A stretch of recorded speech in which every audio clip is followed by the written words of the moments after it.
So welcome to the Institute for Advanced Studies at Loughborough University and this Loughborough Conversation. My name is Morag Bell and I'm delighted to welcome you, Professor Chris Hamnett. You are, of course, the Emeritus Professor in Geography at King's College London and also Distinguished Visiting Professor at the University of Electrical Science and Technology in Chengdu in China.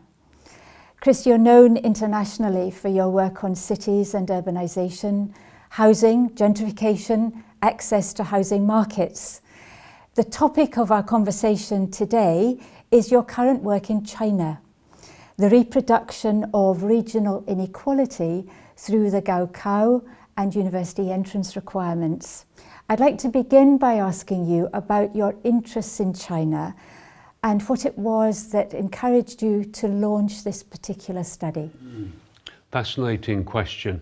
The interest in China is pretty straightforward, really. I first visited China almost 30 years ago, I think 1989, probably about 6 weeks after Tiananmen, and I was with my wife and daughters in Hong Kong. We booked a small side trip into Guangdong province, Shenzhen, and we were there 3 days and I was absolutely overwhelmed. But subsequently I went back to Shanghai in 1995, and then really my visits to China have simply increased in frequency, in length, ever since. And for anyone who's interested in urbanization and urban development, China is where it's at these days because the size of the urban population there is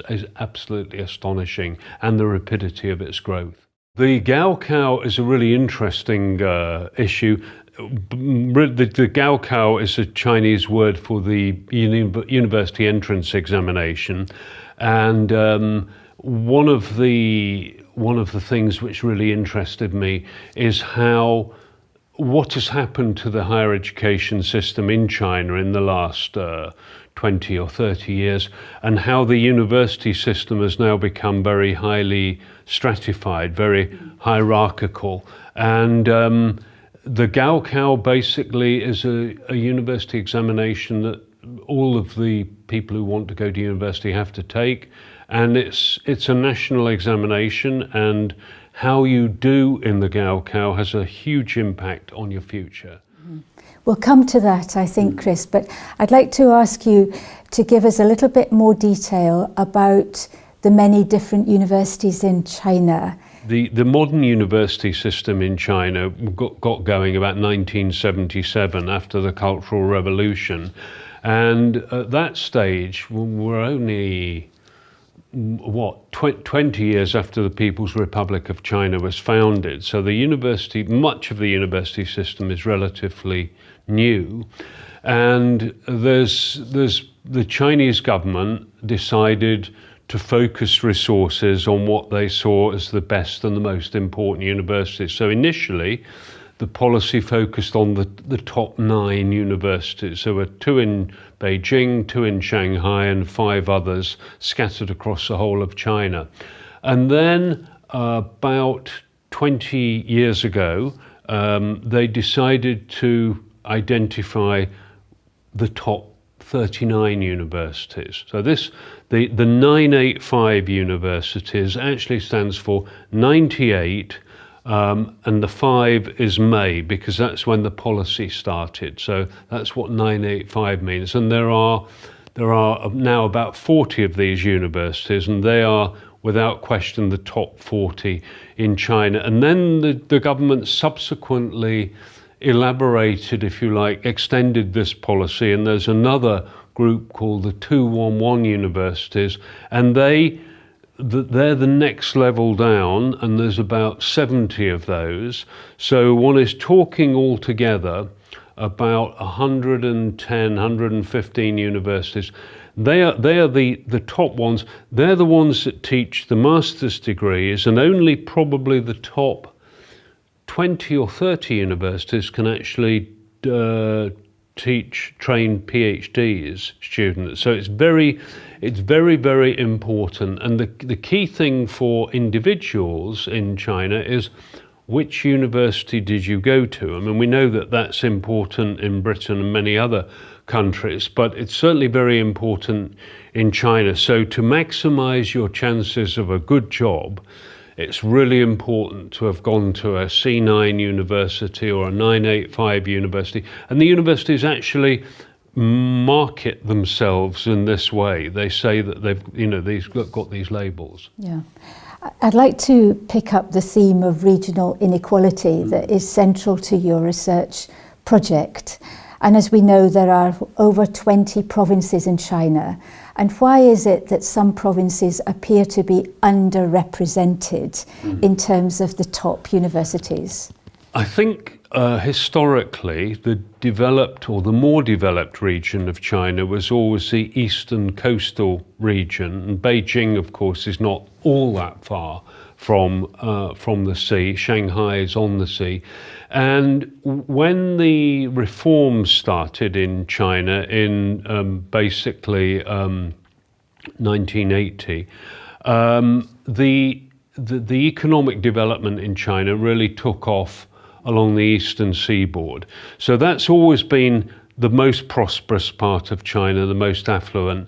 And that's traditionally where the older universities have largely concentrated. So you've got in China a really big division between a more developed and a more entrepreneurial east, and then a sort of vast inland area of China which is less developed. So the university system, as it's expanded, in a sense has been expanding inland into China. It's probably a rather crude analogy, but the most famous and the oldest universities are in Beijing and Shanghai. But compared, say, to European universities, where one can say, well, of course, Padua started in 1560 or Oxford in 1480 or whatever, one is looking at Tsinghua and Peking universities that started maybe around 1900.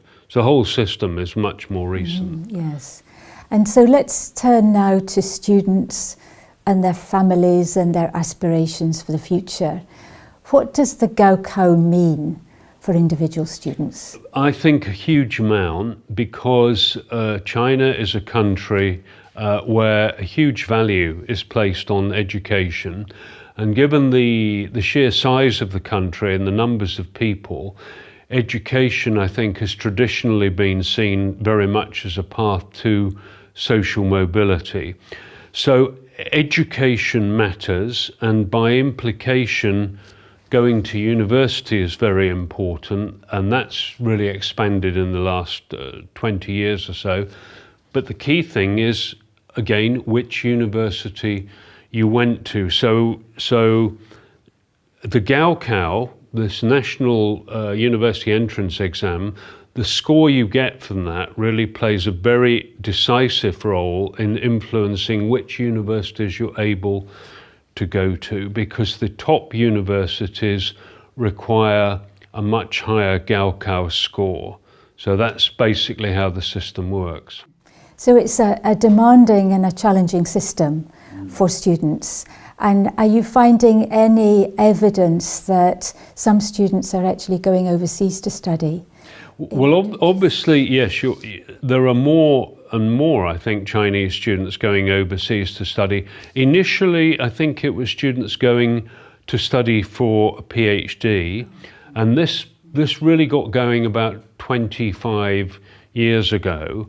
And one of the things here is that one of the things then, I should say, is that universities were sending some of their most promising students abroad to study as part of the opening up process of China. I have my first Chinese undergraduate student, my first postdoc at King's in London about 20 years ago. And they were the pioneers then.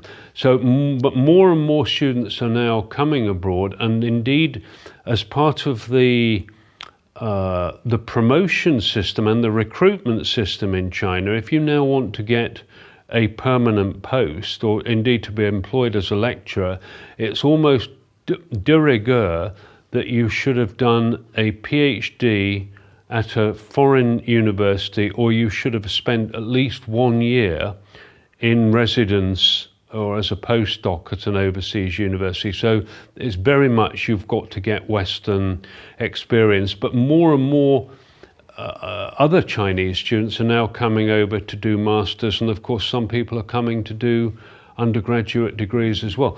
But that is hugely expensive. The PhD students are normally funded by the China Scholarship Council, but for undergraduate students that's going to be almost entirely dependent on family resources, and that's very expensive for them. So the opportunity to, in a sense, escape the Gaokao system is very small indeed. It's very small, but my impression, again anecdotally, is a number of more affluent, wealthy or more privileged middle-class families have decided for one reason or another, perhaps either to try to send their children abroad, or in some cases the husband stays to work in China and the wife and the child will relocate to Australia or Canada or wherever. So I think there is an strong educational element, but also there's also something to do with environmental quality. That's a quite important influence. Thinking to the future, Chris, as part of your research, are you finding any evidence that the system is changing, that measures are in place to modify, to alter it in any way, and if so, in what way? I think the Ministry of Education in China are quite aware of the system of, or the structure of regional inequalities in opportunity, and also the fact that a number of universities, leading universities, basically operate provincial quotas. And the implication of that, of course, is if you come from a province with a very large population, a very large number of potential students, your chances of getting into a top university are much less, much harder than if you come from a city like Beijing or Shanghai. So I think the ministry is trying to implement a number of policies to try and level the playing field and to give people a better opportunity to access higher education from some of the inland and the poorer provinces of China, where of course the level of primary and secondary school education generally wouldn't be as good anyway. So yes, I think it is slowly changing, but the hierarchical system is really quite strongly entrenched, as of course it is in Britain and in France and in the USA. To round off our discussion, Chris, I'd like to ask you a broader speculative question. In the light of your research, have you any observations to make about China's future role in shaping the knowledge society internationally? And the Chinese government are very well aware that as part of the process of globalization and internationalization, they need, as a nation and as a, shall we say, as a community of scholars, to be playing a much greater role within the knowledge production, knowledge transfer in that system. So one of the ways that this is now manifesting itself very, very clearly is that there's a lot of pressure in Chinese universities on academics, particularly younger academics, to publish in international refereed journals, and they know what the lists are, and the question is, you've got to publish X number of papers in a social science citation index journal, and it's not just that internal pressure. The sheer scale of the Chinese university system and the sheer number of academics is meaning that there are quite big shifts taking place in the international journals themselves. So, for example, if we take Urban Studies, which is a journal I'm very familiar with, they've now established a Chinese editor. They are, I think, now publishing, every paper has got an abstract in Chinese. They are anticipating publishing maybe 1 or 2 special issues every year of papers about China. And I recollect about a year ago, the editor telling me, I think this is correct, that for every 100 papers that they either receive or publish, let's assume it's received, that about 40 are coming from the US, about another 30% in the UK, about 15% from Canada, Australia, some of the other larger English-speaking countries, and at least 10%, but it may even be 20% of papers are now coming from China. And they're not necessarily just about China. These are Chinese scholars who may be based in the US or in Britain or wherever.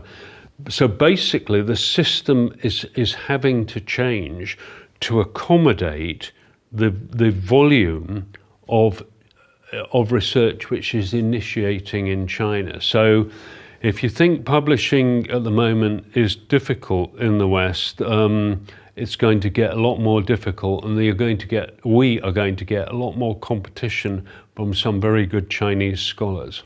Thank you for sharing the rich insights from your research and for taking part in this Loughborough conversation. Thank you very much, Morag. Thank you.